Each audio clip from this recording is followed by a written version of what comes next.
Welcome to 15-Minute Mentorship. I'm Russ Brummel. Clearly good mentorship takes longer than 15 minutes. My aim with this podcast is to pass along things I've learned along the way. Things I'd talk about with you if I was your mentor and we were talking over coffee. Things I've shared with others over coffee. So grab a coffee and let's dig in. You've probably heard people say things like, follow your dreams, or maybe do what you love, or the old standard, follow your passions, right? They have great intentions. And in some cases, it's great advice, but let me share a story. When I went to college, I was following my passions, following my dreams, doing what I loved. I followed my girlfriend to college, who promptly broke up with me when we arrived. I went on, as I tell people today, to major in beer. This is maybe not a great use of my parents' $50,000 college investment. But, I learned to mix drinks. I learned how to shuffle cards. I went to class on occasion. I went to football games all the time. Had a blast, man. Woo. And after that initial difficult relationship, I ended up starting another difficult relationship with a woman who I eventually married and divorced. I followed my passions. I lived my dreams. I did the things I loved doing, and it was fun in the moment. And in the long run, it was really bad for me. I take it back. I said maybe before. No, this is definitely not a good use of my parents' massive college investment in me.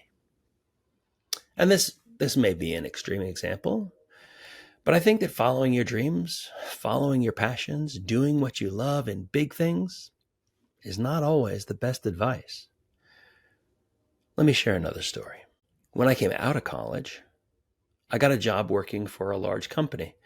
Now, I didn't get a raise for 3 years, but I learned some great things from some wonderful, awesome people. I learned that I enjoy things like sales and marketing and storytelling and creating and writing.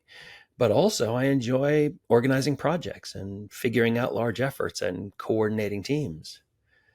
And after not getting a raise for 3 years, I started looking for a job.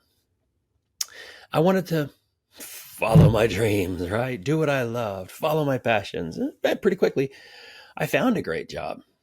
I got to work for a man who I still think today was my best boss ever, Bob Feldberg. And he had confidence in me. Bob let me try new things. He let me learn what I was good at.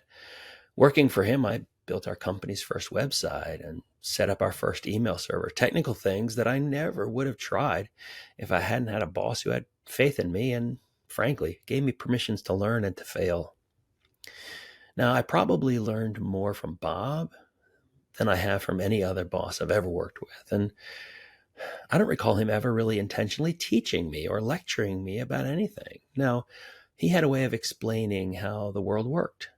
He had a way of making sense of it all for a young guy like me. And I never would have gotten to work for him if I hadn't been surrounded before that by people who helped me discover things that I love to do and gave me the space to learn to do them well. Well, I found that as I worked for Bob, the same sort of thing happened. I had plenty of opportunities to do what I loved and to learn new things that I found that I loved. He gave me plenty of room to follow my dreams and budgets to make it work, really, in pursuit of company goals anyway. Working with him, I found things that I was passionate about, and Bob gave me permission to dig in deep on those things. It was fantastic. Follow my dreams, do what I love. It was great. But it was great because I had someone to help me shape those dreams and those passions. And that's what I think is important. In fact, I think it's absolutely critical. The notion of following your dreams or doing what you love may paint a picturesque scene of freedom and fulfillment. But as I discovered, it lacks the depth required to navigate the complexities of real life. The best advice is not merely chasing a passion. Instead, we need to channel that passion in ways that are both personally rewarding and pragmatically beneficial. Now, don't get me wrong. Chasing your dreams in small things is wonderful.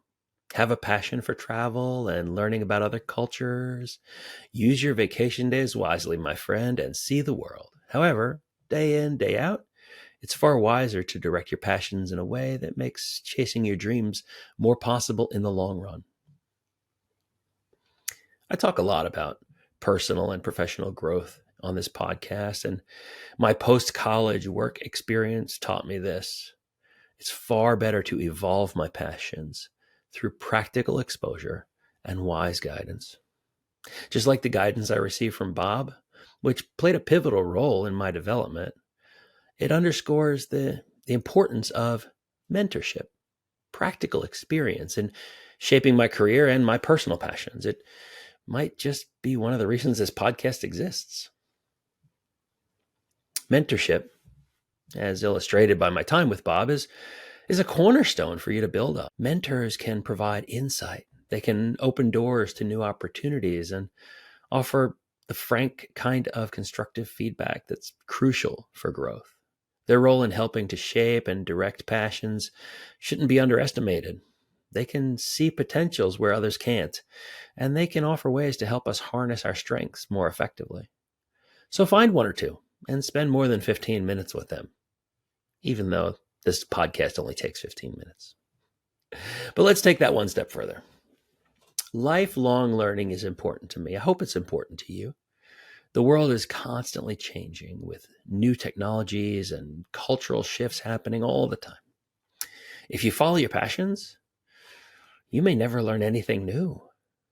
You may say, I love the beach, and spend years of your life visiting different beaches around the world, and that may be awesome. But you may never discover that you love the mountains even more. By remaining open to learning and adapting your dreams, you can continue to find new avenues through which you can do what you love, because you'll be finding new things that you love doing. Maybe a story will help. And you know that I like to tell stories about Jesus. So as he was beginning his ministry, Jesus met some fishermen. Think especially about a fiery and sometimes hard-headed one named Simon. Now, Simon loved fishing. It was his job, but it was also something he seemed to just really enjoy doing. He seemed to love to be out on the water, throwing his nets and reeling in the fish. It's something that he apparently did even after he had followed Jesus for years. But I digress. Back at the beginning, when Jesus met Simon and asked him to come along with Jesus, right, to follow him, Jesus taught Simon and his other followers all about how God was not far away, but was near, right there in the middle of their messy reality. Jesus worked alongside them and guided them, and Simon learned, even though he was sometimes hard-headed. It looks to me like Simon found new things that he loved doing, and Jesus gave him the name Peter, which means rock. I think partly because Peter had become so reliable and dependable, and maybe also a little because he was hard-headed sometimes. But you see, in the book of Acts, in chapter 2 of that book, Peter is preaching about Jesus and how through Jesus we can connect directly to God and begin a brand new kind of life. And it looks to me like Peter loved preaching and teaching people, probably as much as he loved fishing. And he never would have discovered that new passion if he hadn't stepped aside from fishing to follow Jesus and to learn from him.